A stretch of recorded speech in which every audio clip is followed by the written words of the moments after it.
Yakşimbitov bilen Reis Gimadiyev yazıp verdiler. Bilesizmi nindi? Taktaşay turunda. Eyne. Niçin Taktaşay? Çünkü Taktaşay ol bizim halkının ütkeni. Onu işken çağında bizim halk kişilikli, mihribanlı, işkirsiz bulgan. Şeyi Taktaşay, şırayı yaktı bulgan.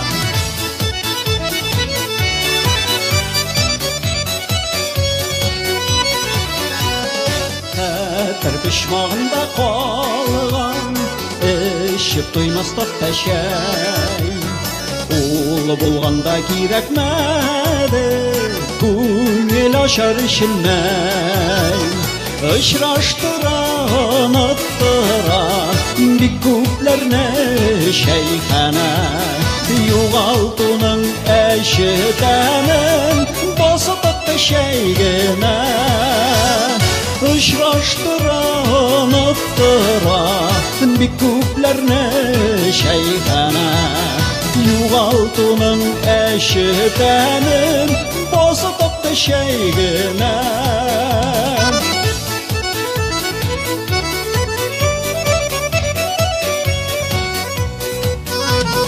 Metruşkeni Taktaşay'ga Dalasa süt üstü Arala inin işine Balınlarının kuş ise Işraştıran attıran bir kuplerine şeyhane.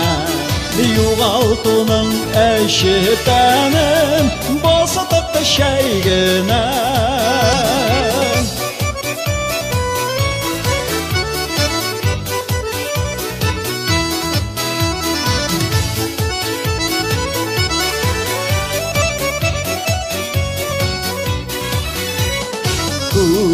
Gönüllerde yoktu hisler, irinlerde Taktaşay.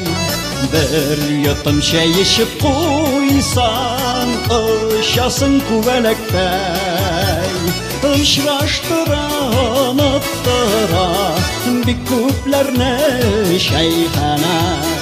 Yuğaltının eşitenin bası Taktaşay'gine.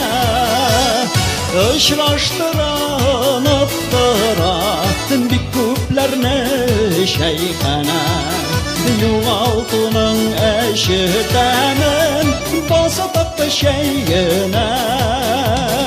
Yuğaltının eşitenin bası Taktaşay'gine. Bası Taktaşay'gine.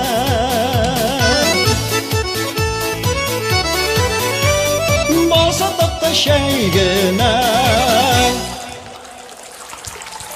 After Alfred Bey. Teşekkürler.